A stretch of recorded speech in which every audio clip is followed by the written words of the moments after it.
It's time to talk sports, it's time for the show. When you hear this song on the radio, it's time to tune in, better act fast. Let me get that autograph.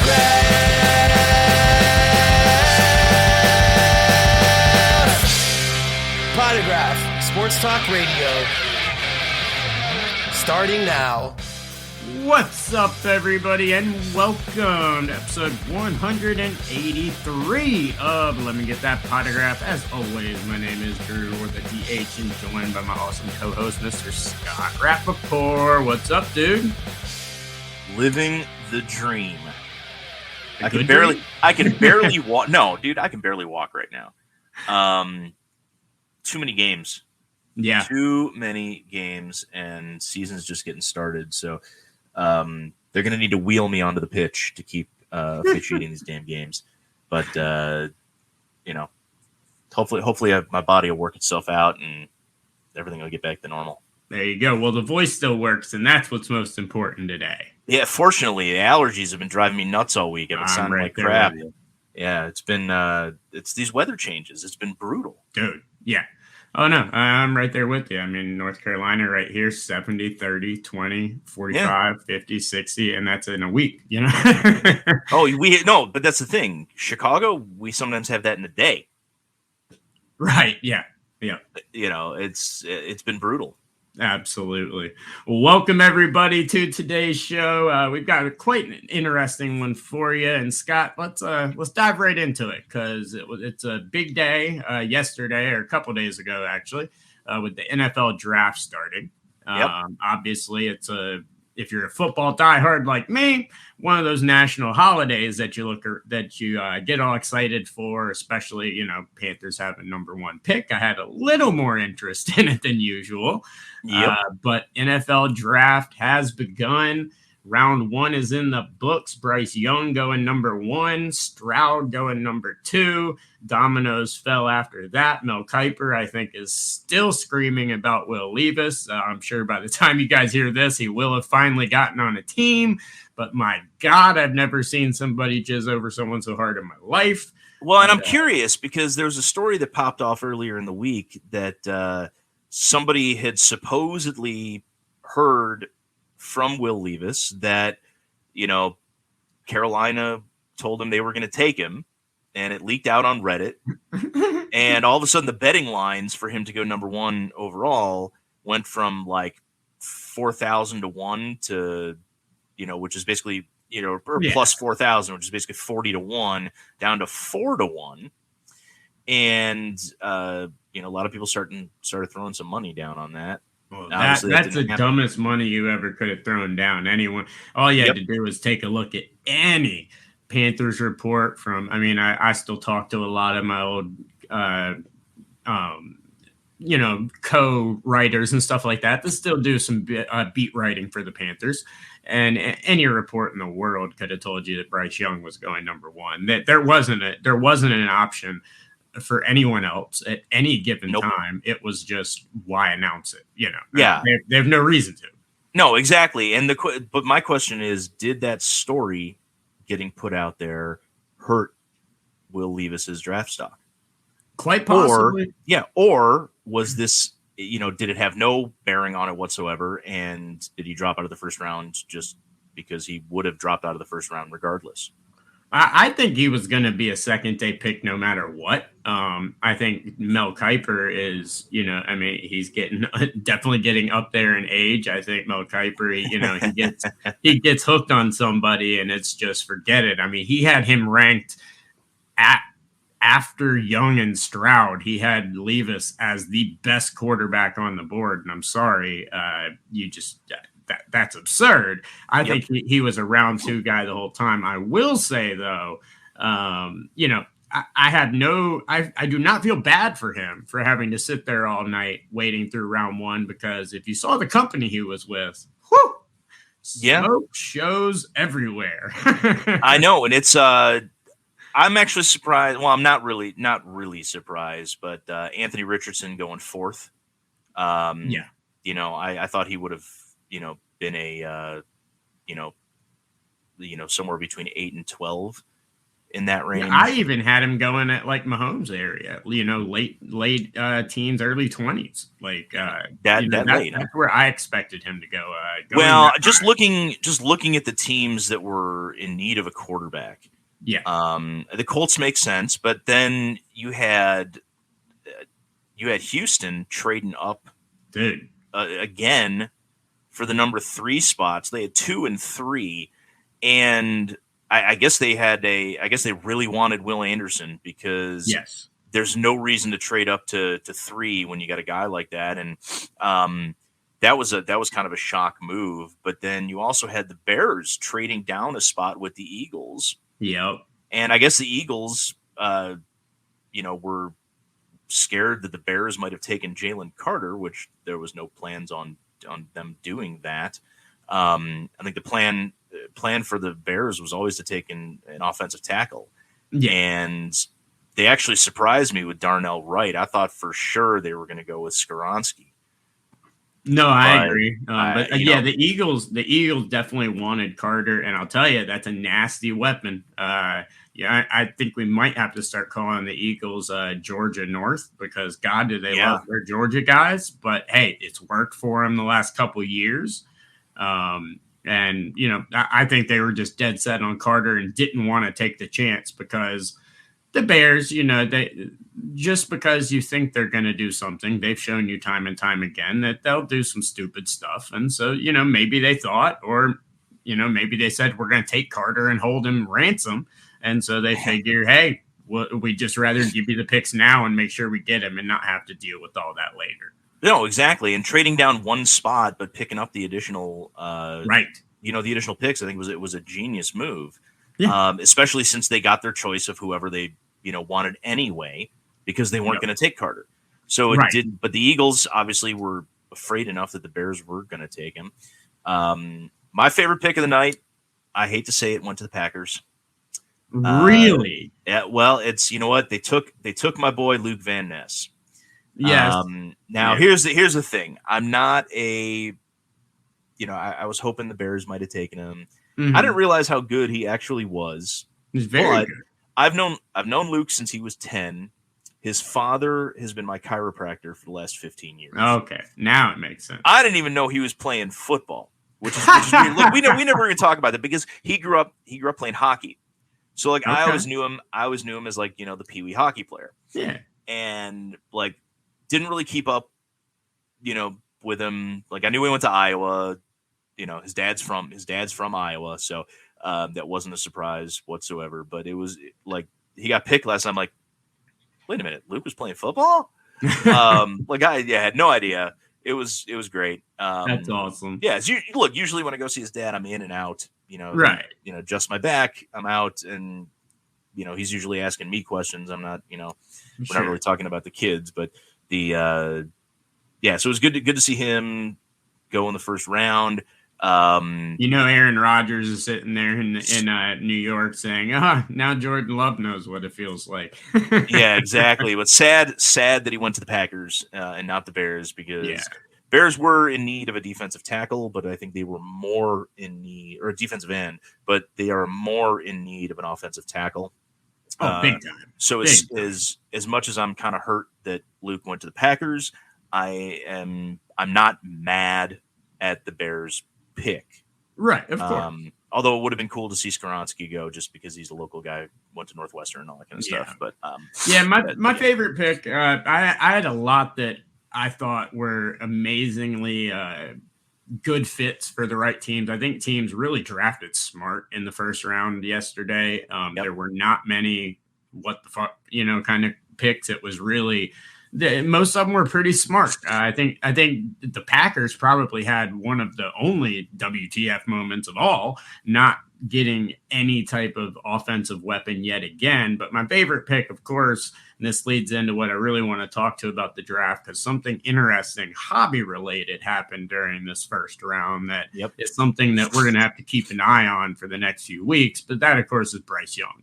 I love him in Carolina. I think he's going to be great. He fits a Frank Reich quarterback to a T. I don't give a shit about all this height nonsense.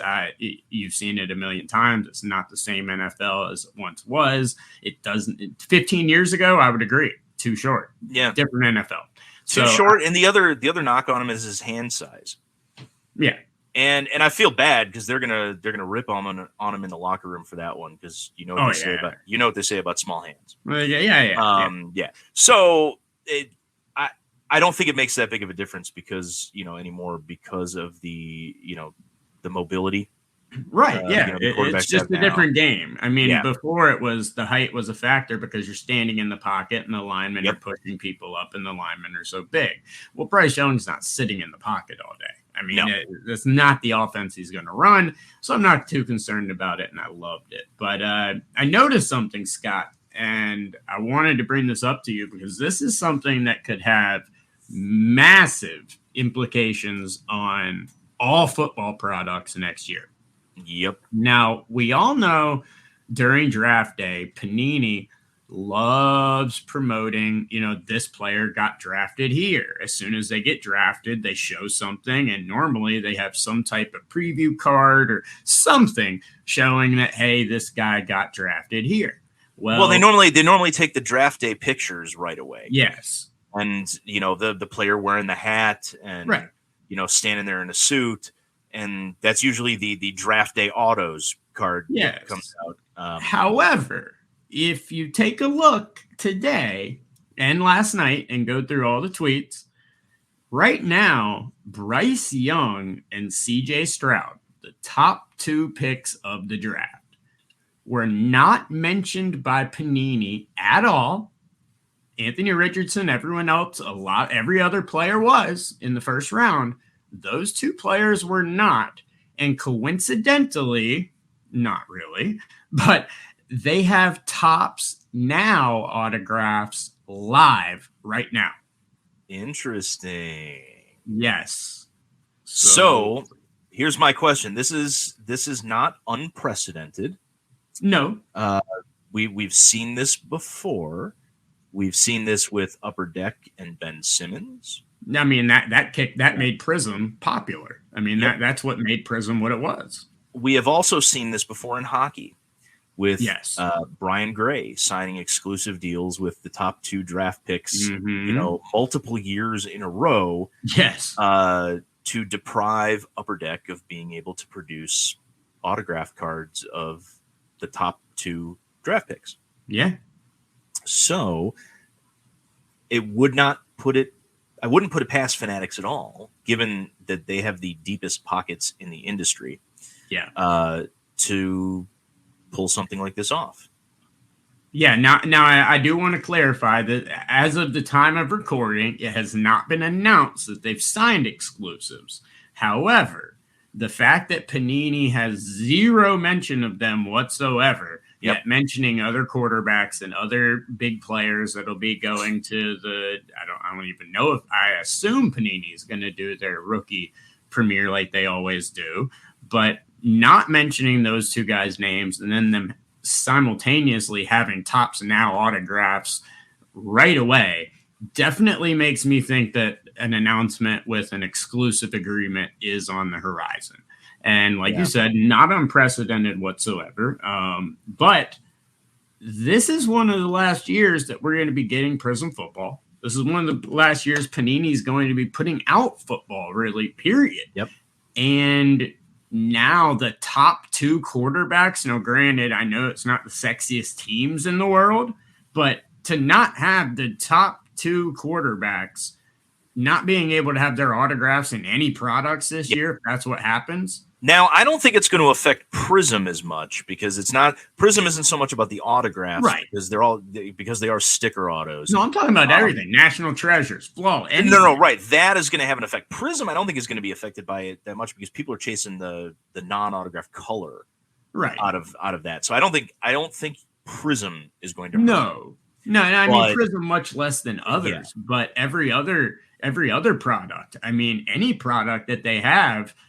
if you're missing out on the top 2 quarterbacks that were drafted, that's a major blow and a massive, just another nuke if it ends up happening that Fanatics is throwing at Panini right now. Well, let's hold on. Let's not even get into the 2023 products. Let's talk about 2022 Select, because they always put in the redemptions for the XRCs. Yep. For usually it's the top 5, different positions in the order in which they're drafted. So without having, actually the XRC is not autographed. There is an autographed version of it for a couple of them. So they can actually do the XRCs, the non-autographed for those guys. But when it comes to the autographed versions, they're not going to have it. Yeah. But here's my question. So QB1 would obviously go to Bryce Young. Mm-hmm. But in the autographed versions of it, go to Richardson. Would QB1 go to Richardson, or would they do something completely different with it? Would have to go to either Richardson, or they would have to take it away. They would have to just say that they'd have to put something in its place. I don't know that's a really good question, actually. Yeah. I don't know how they would handle that. It would be very tricky to have the non-autographed QB1 be Bryce Young. And then autographed QB1 be, Richardson. So it's, do they just reorder it? Do they not do the non-autographed cards of Stroud and Young? Yeah. And so that way QB1 out of the product is going to be Richardson? I don't know. Yeah. We're not going to know until they announce it. I think it would be smart of Panini to just have them have the autographed QB1 be Richardson and the non-autographed QB1 be Bryce Young, because without Young and Stroud for the non-autographed ones in there, it does kind of kill the product. Well, it doesn't completely kill the product, but it takes away a lot of the, desirability. Oh, big time with those cards. Big time. And I mean, this, if it ends up happening now, I mean, granted, a lot of stuff could change, but I've gone back and I've followed Panini's draft coverage for years. They don't miss a second to be able to promote a new player on a new card. And so not mentioning these guys whatsoever is definitely signaling to me that something is happening in terms of an exclusive in some way, shape, or form with Fanatics. And I mean, we already know, Donruss baseball this year is all legends, things like that. There's also rumors that the legends and the Hall of Famer portion is going to merge with MLPA in some way, which could take that away from Panini as well. Right now, we've talked the last couple of weeks about Panini's employees and not even knowing if they even have employees. But now you've really got to look at what are the cards even going to look like outside of, like we were talking about, racing, UFC, outside of that and soccer.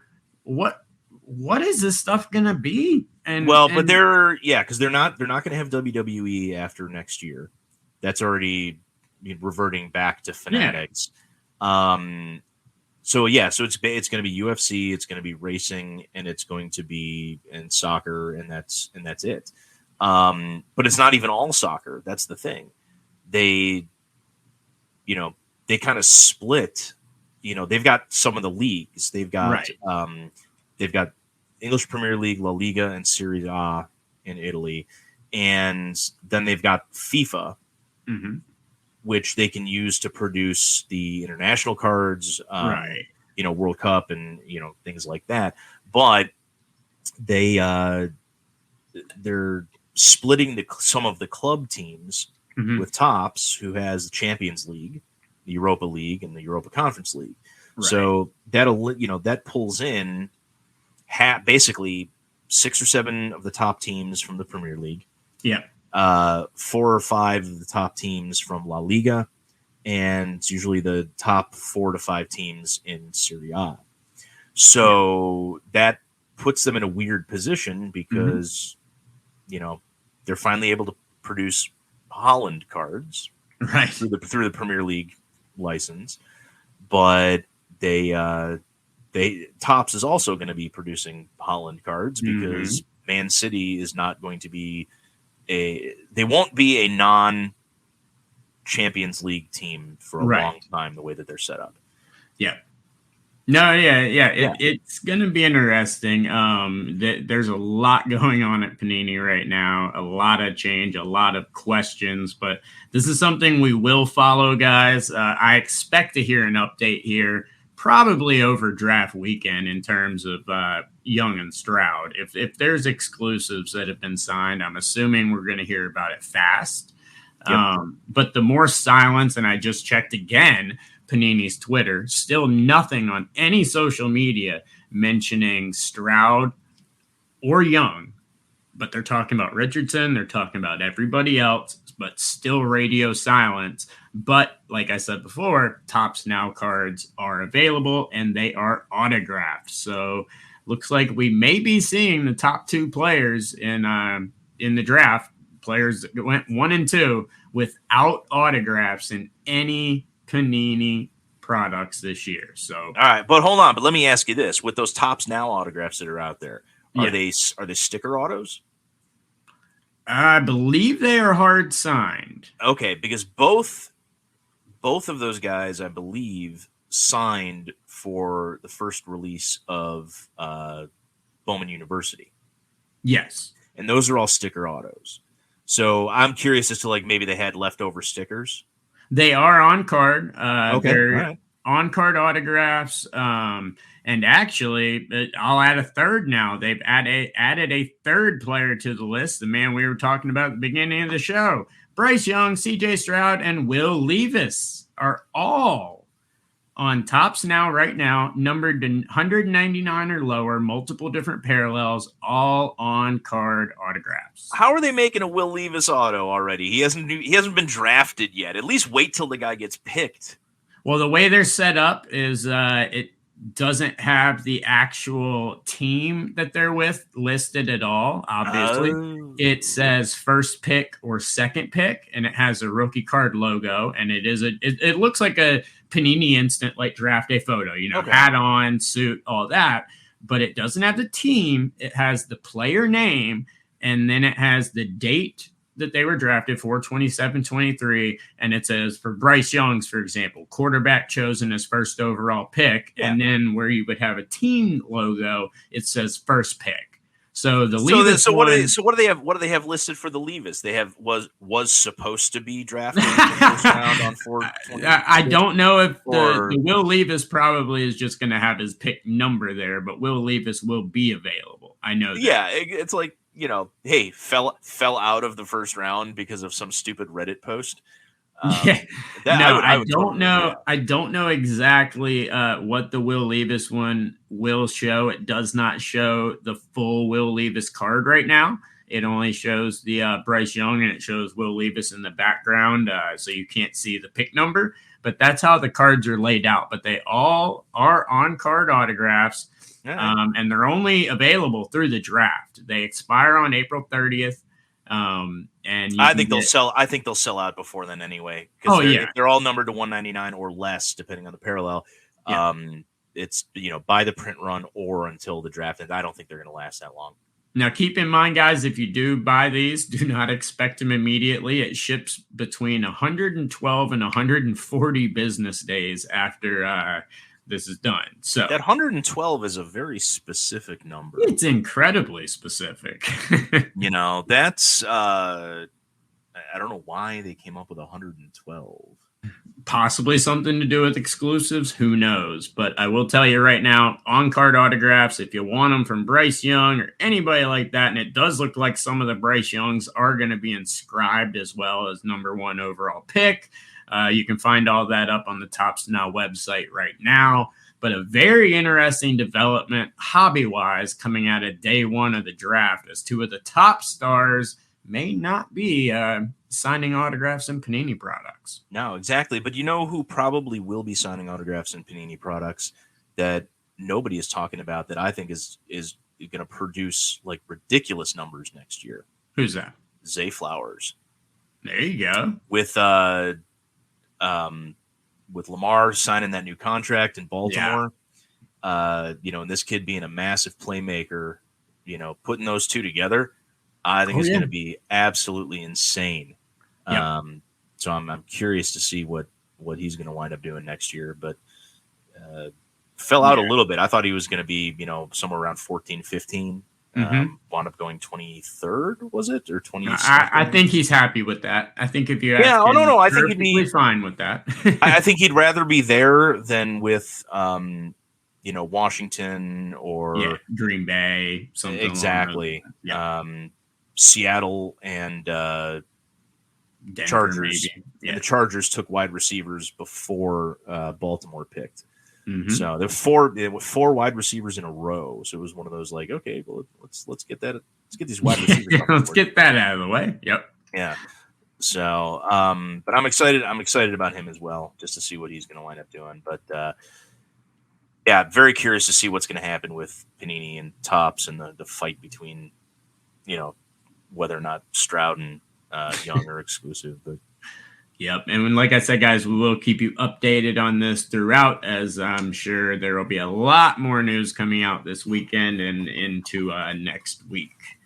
But Scott, last week we did our release calendar rundown, and we talked about all the products that were coming out. There were so many new ones, and obviously Bowman was one of the big boys. Obviously, it's one of the biggest of the year. Well, about a couple hours after we recorded, really, some big news came out. Some big news came out from Dave and Adams. Normally it's Blowout. This time it was Dave and Adams, but Druw Jones, of course, everyone's favorite new prospect that most people know nothing about yet outside of being Andrew Jones' son. Druw Jones autographs obviously are in this, and Dave and Adams issued a $1 million lifetime bounty or a $250,000 bounty, depending on what you would like to do with it. Well, depending on where you put the asterisk in the $1 million bounty. Yes, on his Superfractor autograph. All right. So let's talk about the obvious. Yeah. Somebody was smoking crack.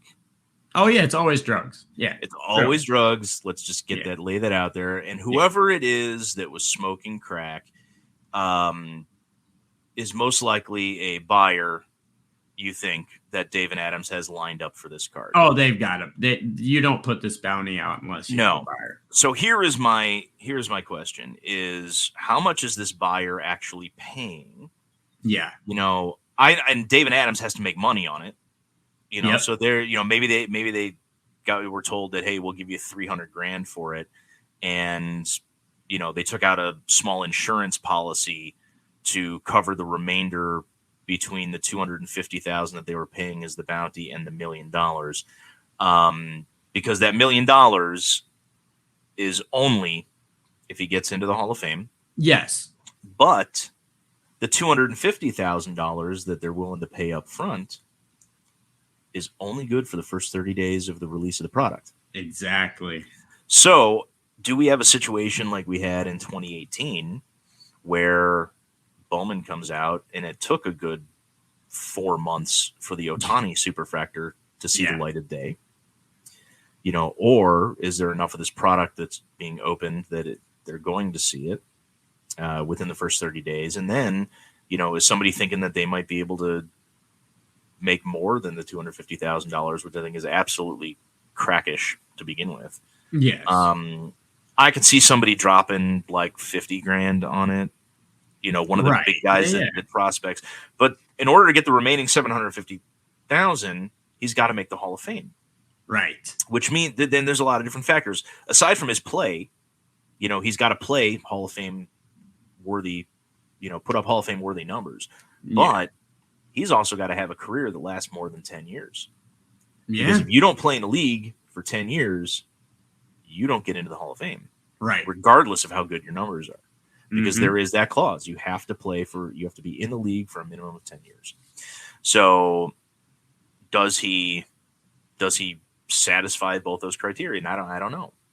And that's why I think it was an insurance policy that was taken out to cover that. Yes. kind of how teams like when they do the the half court shot for a car and things like that. That's, Right. It's an insurance policy that pays for that. Mhm. So, is that going to be the case here? That's a good question. It is a very interestingly worded bounty. Like when we had the Zion logo man and stuff, it was very simple. Everyone one-upped each other and said, "Hey, I'll pay this no matter when it comes out." Blah blah blah. The 30 days is really interesting. Yeah. On the 250K, because I don't see. It just doesn't make sense to me. I don't understand why you would put a 30-day time frame on it unless that or have incredibly strong feelings that a lot of this stuff is being held back to distribute later down the line. And granted, Dave and Adams is one of the bigger distributors out there, so they know more than anybody. But I mean, maybe they know when this stuff is being allocated, when the waves are going to be coming, because we all know it comes in waves, and there will be another one. I just don't understand. Well, but you typically don't know. They release some of it in waves, but they don't know what's in each individual box. Right, and that's why I'm saying, like, maybe they're just taking that gamble and putting 30 days on it because they don't want to deal. I don't know.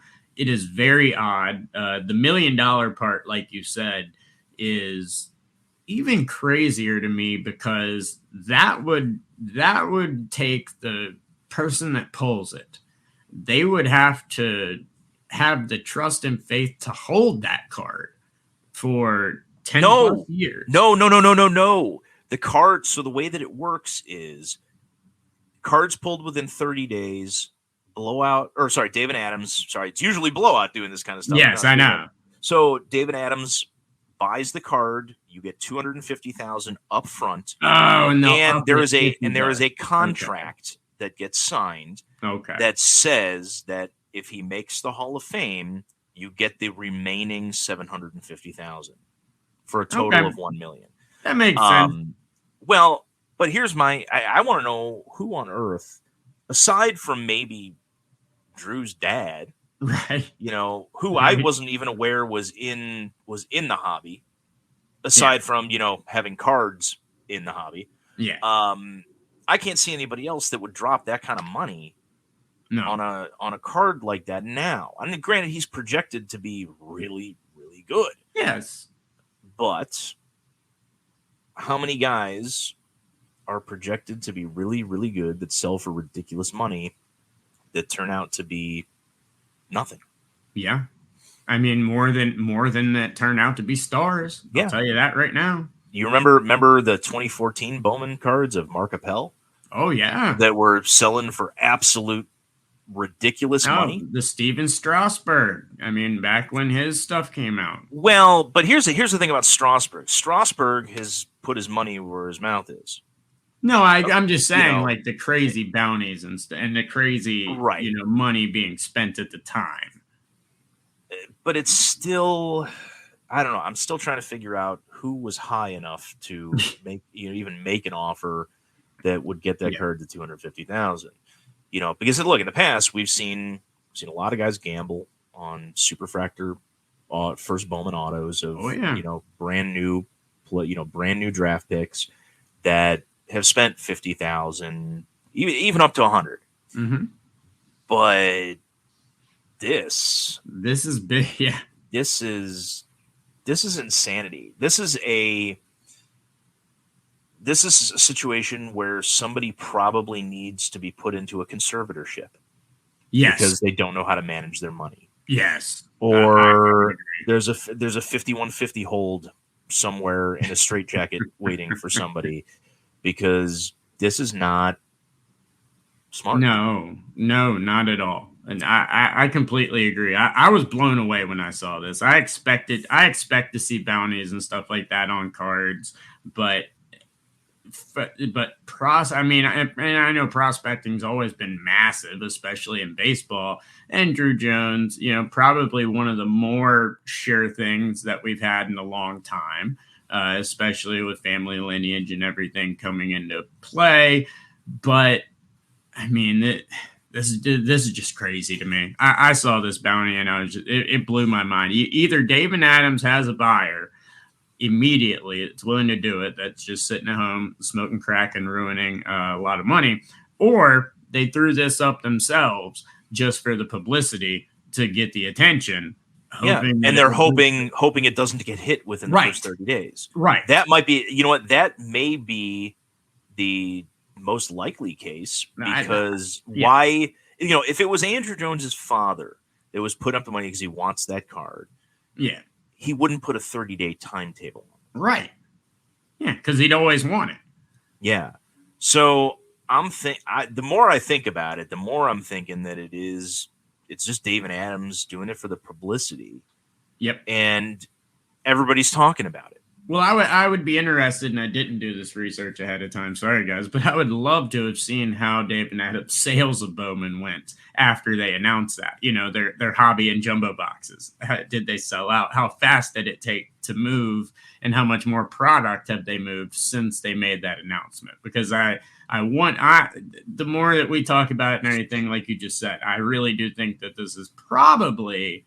Now, there very well could be a buyer. I know a couple people that would easily throw that money down on it. I know a couple people that would get together and do it. But this seems much more like a play of, hey, let's get some attention. Let's do it before Blowout does. Let's do it before anyone else does. And let's get some attention on us for a while. And then we'll just hope that it doesn't get pulled. If it does, okay, we fill out a bounty and that's awesome. If not, they've got the money. It's not a matter of, you know, like they're shitting their pants because now they got to go to the bank and take out a loan to cover the purchase. But the idea of doing it is, you know, if that's the case, it's just absolutely insane. But here's the thing though. I think the product, even without the bounty, I think the product would still be selling as strong as it is, because it's not only Druw Jones. No, you know, you got the first, and I can't believe they waited this long to do a card of this guy, but Matt Mervis. Yeah. How did they wait until 2023? The guy's been in the minors for what, 4 years now? I think so. Something like that. And he has not had a first Bowman card. He would be a guy that I would throw money at, because he's like inches away from getting called up. Yeah. Druw Jones is probably going to be sitting in the minors for 3-4 years before he, you know, sees a major league game.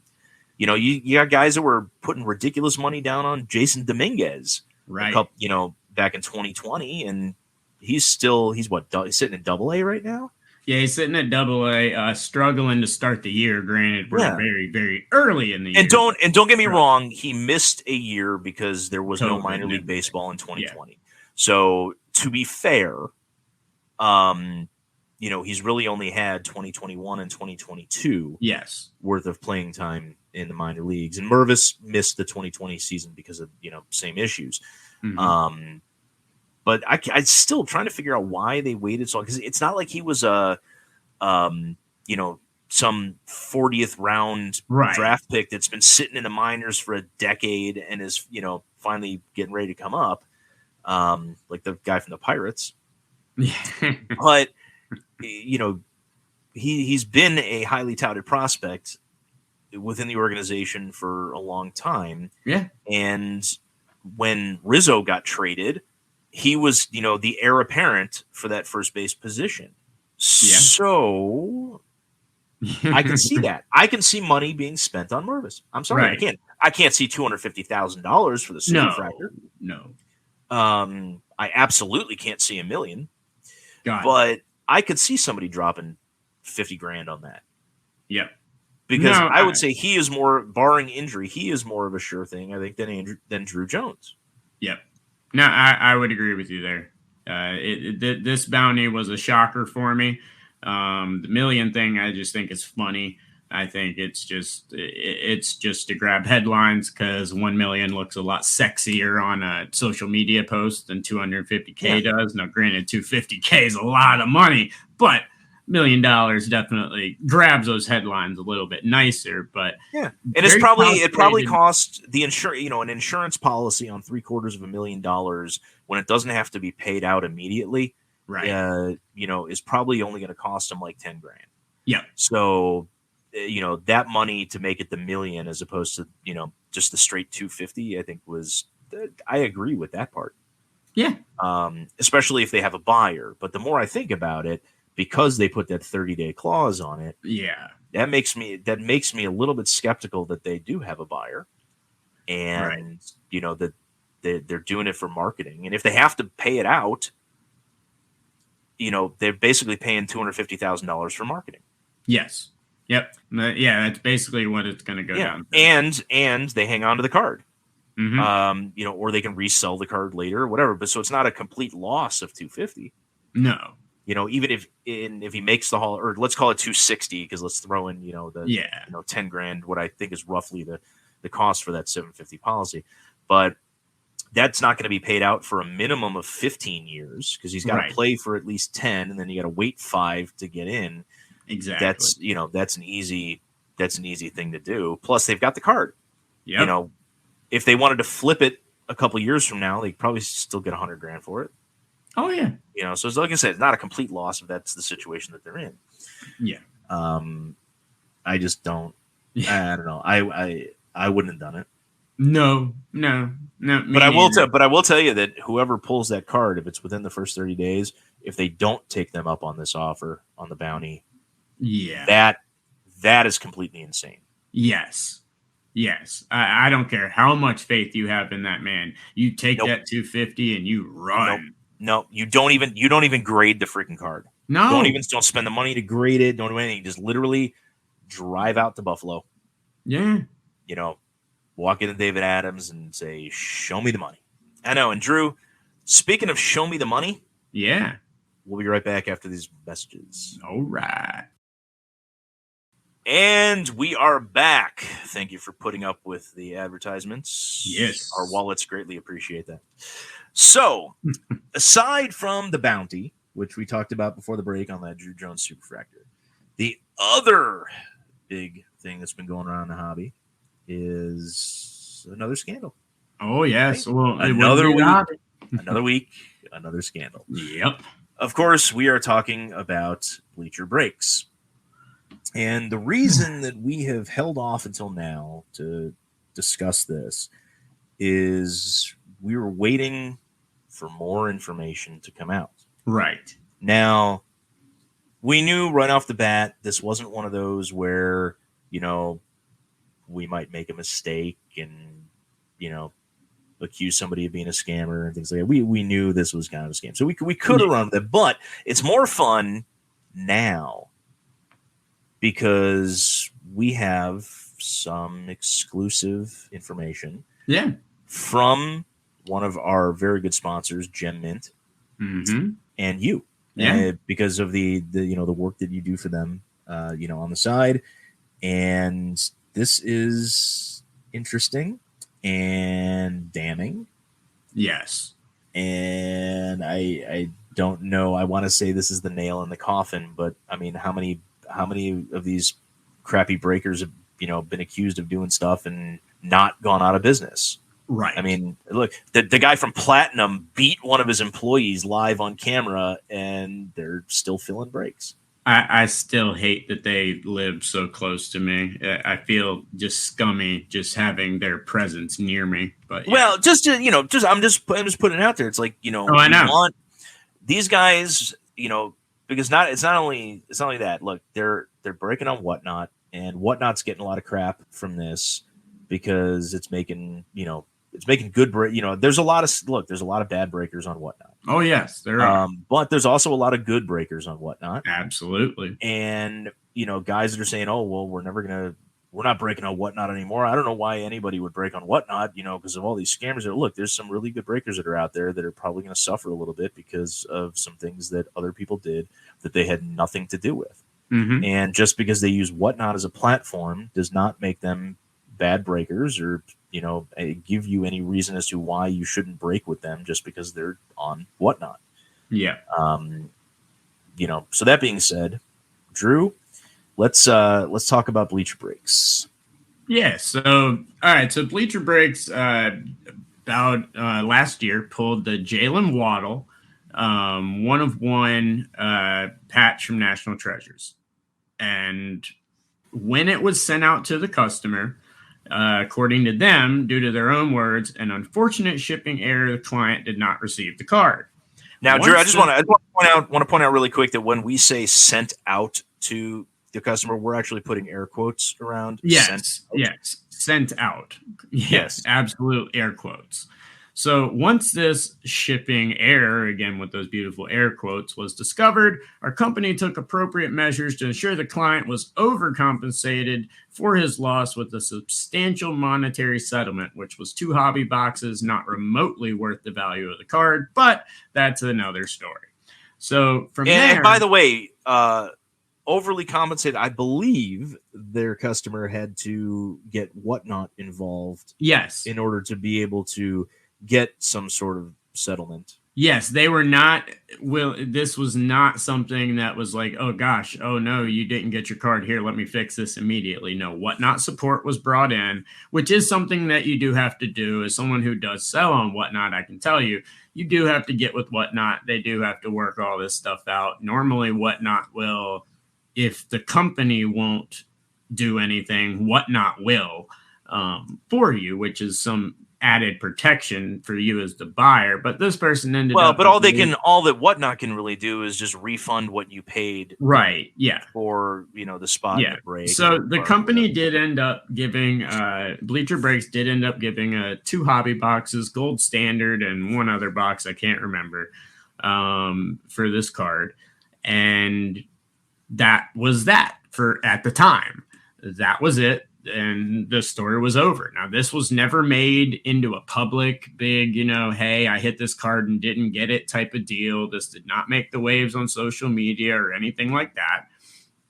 But then the card, and this is where I'll give you guys some exclusive news that a lot of people might not know. You can check out the post over on the Wax Pack Instagram post. But in late September, the card was pulled late August. In late September, the card was submitted for grading in the same state that it was pulled. I'm not going to reveal the card shop's name because there's no reason to, and for legal reasons at this point, we're not going to. But and frankly, I don't think we have no reason to believe that the card shop that submitted the card was involved in this in any way, shape, or form. We think that somebody, whoever had possession of the card, dropped it off at the shop to send. Yes, what this is Gem Mint Wax Pack licenses out their software for many different card shops across the country, and that way they can take in PSA submissions for their customers. They send them out, they get them returned right back to the shop, and then they're divvied out however so. And so about a month later, this card was dropped off at a shop, same state that it was pulled in, and sent out for grading. Now, this card came back graded, and we never really heard anything about it until a member from... Now, this is according to Bleacher Breaks, okay, what I'm about to tell you. They say that last week, a member from their team bought this card at a card show with the intent to sell as a repack with no knowledge of last year's incident. So then on one of their live streams, they built the repack, did one of their live streams, and lo and behold, the Waddle comes out, and it's graded, and it came from their own personally made repack. Oh my God, I can't even believe I read this shit sometimes. Oh my God. But because they thought that they wouldn't get caught. Because notice they didn't mention which show it was purchased at, or what dealer it purchased from. If you're purchasing a card that big, you're going to know exactly where you bought the card. Mm-hmm. And I'm willing to bet that information is never going to come forward because it's just an educated guess. Willing to bet that didn't happen. Yeah. No. So I don't understand why these guys think that they can keep getting away with things like this, especially when you have cards that are, with the serial numbered cards, especially the 1-1s and things like that. When they're pulled in a live break and they just doesn't get shipped out to the customer. Yeah. Yeah. And we know that with sometime between when it was pulled and when it was posted to the Breakers Instagram page, which was August 28th, sometime between then and probably the 25th of September. Yeah, around 25th of September. So. Yeah. At some point between those two dates, the card made its way to the card shop to be dropped off, be sent in. Now, it's possible the card shop held on to it for a week or two or, 3, depending on how often they were shipping to, the gentleman to send the PSA. So, I don't want to say it came a month later. Right. Yeah. But it came sometime between the 28th, when the picture was taken and posted on Instagram, and the 25th of September, when it was, when it was shipped out to PSA. Yeah. Still can't see that happening. No. Still can't see that happening at all. Me neither. This is just another example. This is a joke. Obviously, I mean, everyone can put 2 and 2 together here. You can see exactly what went on and what's going on here. Now, I'm interested to see what happens next with this, and if the person that actually originally got the Waddle ever does get that Waddle, or what happens with it. But yeah. Another big scandal in the hobby on a card that's a big card. I mean, this card can end up being very, very big. I mean, I know it's not a quarterback, but wide receivers and running backs going up like crazy nowadays. Yeah, and Waddle's one of the top in the league easily. This is no small potatoes, but I mean, just to have it to literally say that you bought it back and to put it in your own repack, but you had no idea that you were the ones that pulled it a year ago. I mean, dude, come on. And this is here's what really gets me. It's not that they did this. It's not that they attempted to get away with putting it in a repack after stealing, their own repack after stealing the card. What gets me, and it, even after everybody that were, jumped onto their Whatnot streams and was commenting about, hey, where's, whatever, the Waddle, calling them out for it, calling them scammers, they've blocked, probably thousands of people. Oh, yeah. Now, but here's what gets me. People are still filling their breaks. Yep. Why? I know. Why? It's not like they have an exclusive product that you can't get anywhere else. No. Every box that they're ripping, there's dozens of other breakers out there that are ripping the exact same product. You know, and I really hate to say it, but you're in trouble when Backyard Breaks is more reputable than you are. Oh yeah, absolutely. If I would rather go to get into a break with Backyard than your breaking site, your breaking channel, you're in trouble. Yeah, you got a big problem. There's something wrong. Yeah, but you hit on something that really frustrates me the most, and that's that people look, guys, this is why this stuff continues to happen. It's awesome that we have hobby watchdogs and people that can find this stuff out, but these companies get a free pass. You've got to stop giving these people free passes and saying, oh, okay, or what? Yeah, it's all right. I'm still going to break with them. Like you said, there's nothing exclusive about what they have. There's nothing different what? Okay. Their prices I don't know. I haven't looked at their prices. I don't know how their business is run, but I have seen the amount of supporters they have through all of this. And that's where I think it's a complete and total joke. Like why on earth you would continue to give business to people like that when there are so many reputable companies out there with the same products is beyond me. And people need to stop having this blind faith loyalty to these companies that honestly, guys, they don't have that loyalty to you. I promise you that. They do not have those feelings that you have of the diehard customers. Now, maybe if you're one of their big, huge spenders, sure, they're probably going to help you out a little more than they would someone that's gotten in 1 or 2 breaks. But if you think for a second that they're not looking at the bottom line overall, you're absolutely crazy. Yeah, absolutely. There's one situation where I can see a large breaker like this, being okay in the end. And that situation is because, it's usually not just one guy doing all the breaking. They usually have a whole team of people doing the breaking. Yeah. And the situation would be, hey, we had a breaker that we found out was not shipping the cards and stole the cards, and we fired him, and he is no longer breaking with us. Yeah. We apologize for it, and this will never happen again. Okay, fine. I totally get that, but that's not what happened here. No, so, not at all. That's So we will, like I said, guys, we'll update you guys if we do have any new information on this. But like Scott said, to lead off another week, another scam in the hobby. Hopefully, we don't have to report on too many more of these, although I'm sure we will be relentlessly. It's always a lead up to the Nationals, so I'm sure we'll see plenty around then. But like I said before, guys, and I'm going to say it again, there's been a lot of backlash on whatnot on this, and I want to end it with this, and that is that, look, guys, there are a million Facebook breaking groups, and there are scams with those groups all the time. There are a million Instagram and Twitter groups that do breaks. There are scams with them all the time. No matter where that you are going to be breaking, whether it be whatnot, Loop, Facebook, Twitter, Instagram, any of that, you are going to have issues.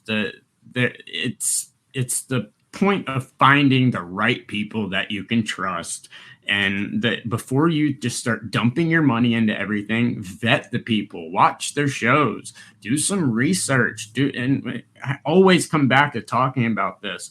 Research what you're doing, research what you're buying into, but also research the people in the company. You can easily find great breakers out there. There are a ton of amazing, great breakers out there that you don't have to have these worries on, but yet for some reason, we're always talking about these offhand break companies that do something shady and then always have a conveniently amazing excuse to do it. And it's just a joke. But I don't want people to think like, oh, this is all whatnot, blah, blah, blah. No, this shit can happen on Facebook, Instagram, anywhere. So, just be careful with who you're breaking with and pay attention. Do some research first. Yeah, 100%. And you know what? All right, y'all. Well, Scott, I think that's probably a good time to wrap up today. What do you think? No, it's funny. I was just about to say the exact same thing. Well, there you go. Great minds think alike. Well, guys, that is going to wrap up episode 183 of Let Me Get That Potograph. Of course, if you missed it, did a live episode of Let Her Rip from the Florida Panthers playoff game right on the glass. That was a lot of fun. Just the other day, make sure to check that out. We're going to do some other really cool stuff here coming up. Do want to thank our awesome sponsors, Show Your Slabs, Slab Strong, Stand Up Displays, Card Ladder, Denver Card Shows, and of course, Treasure Hunter Sports Cards, along with Wax Pack / Gem Mint.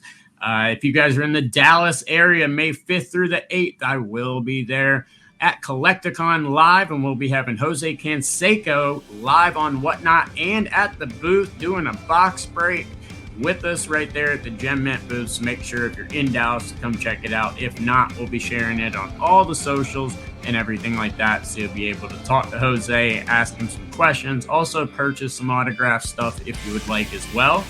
And if you do purchase anything, you do have that option that we can get it graded or PSA DNA certified for you right there as well. So make sure to check that out coming up on May 6th over in the Dallas Collecticon. Of course, Hobby Hotline every single Saturday at 11 a.m. Make sure to check that out. Great episode last week and another awesome one coming up this week. But another great episode, my man. Absolutely. Looking forward to next week. See what pops up between now and then. I have a feeling quite a bit. But until next week, you guys know the deal. Keep ripping those packs, pulling those hits. We'll talk to you then. Peace.